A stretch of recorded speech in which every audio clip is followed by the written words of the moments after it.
store that people come into on a regular basis, sometimes on a weekly basis, so we have to keep up with that. So again, like Emily said, knowing your customer, knowing the frequency that they come in, really dictates how often and how far ahead you need to plan your change-outs.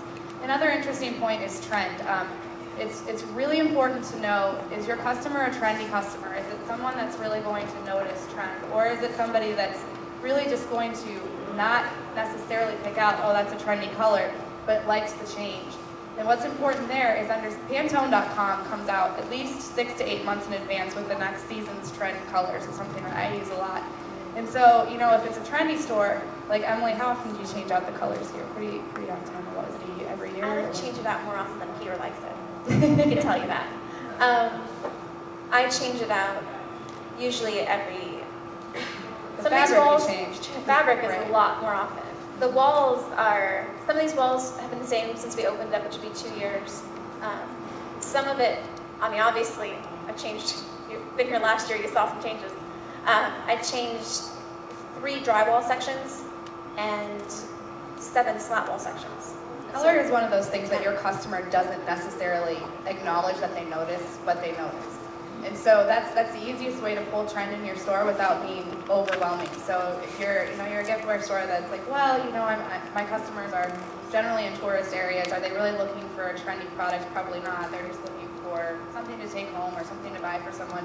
However, they will notice if your store looks fresh, and that's the important thing with trend is to notice, is my store fresh? Is it up to date? Not necessarily lining up with the trendy fashion mall down the street. That's not what we're saying. But really knowing where to use trend and how often to use it. And if you don't want to buy trendy products, if you want to buy more classic pieces or pieces that are of a certain genre, you can change your colors, and it really is the cheapest solution.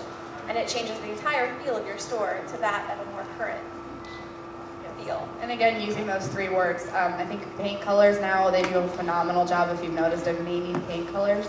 So if you've got those 3 words that you think describe your store, look for paint colors that have a word that's similar to that in it. Chances are it's really going to communicate what you want in your store. But it doesn't always work. Some of these paint colors are really crazy colors, so I wouldn't base your color selection off just that. Right, just off the name, but absolutely. Yeah. I would steer clear of just the name. Another thing is the balance of your layout. I would say that looking at the layout, making sure it's balanced. After you do a layout, what I do up here at P. Graham Dunn, because it is mostly gift, is a planogram. So each wall has its own plan, its own picture with how it's going to be laid out, and it's stuck to the wall, and the employees come back over and put it up on the wall. But it's really easy for upkeep that way. It's really nice if you've got a little photo of if that particular item on a slat wall is out of stock, it's got at least a picture so you know where that goes. A lot of times people, which is great, take the liberty of redesigning things, which you might not necessarily want to happen. So if you've got that photo of where it was, then you understand what's going on. And it allows you, if you're going to gift shows or if you're ordering product, it allows you to immediately know, do I get the space for this in my store? You can pull up your wall layouts. You can keep your wall layouts. Once you have that in place, you can keep those wall layouts for years and years and years because you're not going to change the dimensions of your store. So you can say, put the product in there with the right dimensions and say, all right, I really like this product, but I have no space for this. Or, hey, I have another 8 by 10 section of wall that I have yet to fill. So it allows you to plan way in advance when you're ordering product. My favorite tool to use is what I call a brand guide. I think it's really a great tool for you to have within your store. And so it's having those 3 words you chose. It's having your color stories, having actual little swatches of the paint that you have. If it's a paint chip or just dabbed a little bit on the paper, you've really got this tool that if you're going to a show, you've got your entire brand in a folder that you can take with you, and you can say, this is the color story I have, this is what I'm working with.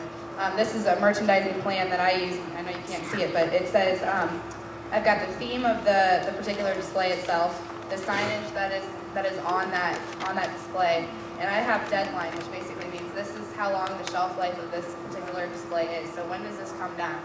Other information, so cross-merchandising product, which is another topic that we can get into in a bit. So it's, if it's in your book section, have you taken a product that you have somewhere else in the store, maybe a journal or some pens or something that you're taking notes or making a display, or if it's a Christmas display, you cross-merchandise product. An example of this would be Peter's dad's Bible pages. I'm not sure if you guys are familiar with that. It's a BOA style print. It has his dad's Bible versus from his old Bible around the edges, and then there's a scripture in the middle. Okay, you could put that with your Bible, your actual Bibles to sell, if you had Bibles to sell. And that would make a lot of sense. You're cross-merchandising like product. So if you're selling Bibles and you have these Bible pages, hey, if they're in the market for a Bible, they also might be in a market for these Bible pages. It's kind of going along that line and thinking, if my customer's looking for A, they also might be looking for B, and that would equal the C display. It segues very nicely into planning your displays. So that's exactly what we're doing. It's really looking at the product that you're attempting to display, if it's a focal area, if it's a wall display on your slat wall, or if it's a shelving unit, and having a plan for it, saying this is the focus. So for instance, like she was saying, if Bibles, that's the main focus of that particular display area. It's writing down, this is my main product, here are the other things that I'm going to set next to it.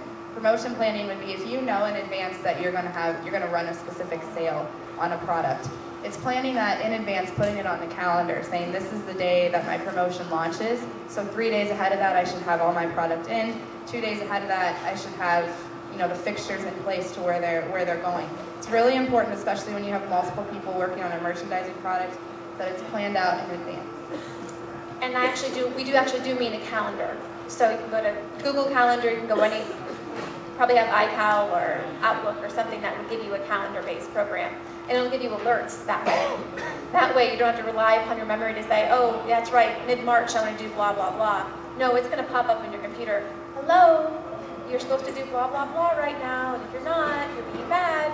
It's that kind of good reminder from your computer. This is the one here that Emily Lovely likes to email me, so this obviously is not this month, but this is the entire year 2010, what we have planned going on. So but that's only one company, and that's only, we messed up this, I'm sorry, Franklin. That's only one company, and that's their events and merchandising. And it's really key, if you have annual events or if you're planning new events, to plan your merchandising around with your events. That way, if you're doing an ice cream social in May, it's really important that your merchandising kind of says, okay, here's all my ice cream products, here's all my little ice cream bowls, or here's my blue and white checked tablecloth that's going to go with my ice cream social. All of that stuff is planned around your event. So it really makes sense. They're tying together. That's about creating that consistent theme again throughout your store. So when you're having an event or a promotion, tie in everything you can. So is there signage at your cash wrap? Is there signage back in your bathrooms that's calling out to the event that's going on? Your countertops, any ledges in your window, really creating this consistent theme of what's the promotion, what's going on, and how can I make sure that as my customer walks through the store, a lot of times you only see signage in one of two places. It's either right at the window or it's on an easel right when you walk in the front door. And then by the time I've walked throughout the rest of your store, I've forgotten about the sale that's going on. So how many places do you have an opportunity to really catch attention of your customer towards the sale or promotion that you're running? The visual checklist, I actually have a checklist that when I'm going through a display that I've designed that I walk through, and it's called TFE, or Technical, Functional, Emotional. So it's looking at my display from literally the ceiling down to the floor. So technical would be, is everything technically where it's supposed to be? Are my walls in great shape? Are my fixtures in good shape? Is my lighting working? Is everything functional, meaning is all my signage in place? Is it calling out to what's going on in this particular display? Are my fixtures locked if they're on wheels, where if somebody leans against them, they're not going to move away from them? Is everything functioning properly? And then emotional is, of course, referring to that emotional sale that you're all looking for with your customers, really emotionally connecting to them and saying, oh, I can't really describe why I love P. Graham Dunn, for instance, but I just love going to that store. It just makes me happy. So it's really saying, is the color story there? All the little psychological things that your customer cannot quite identify why they like that, but really your brand. Is your brand communicated so that you can make that emotional connection with your customer? Not only that, but it also helps to have an actual checklist, not just, saying, all right, are all the nails out of the drywall? Are all the holes in the drywall patched?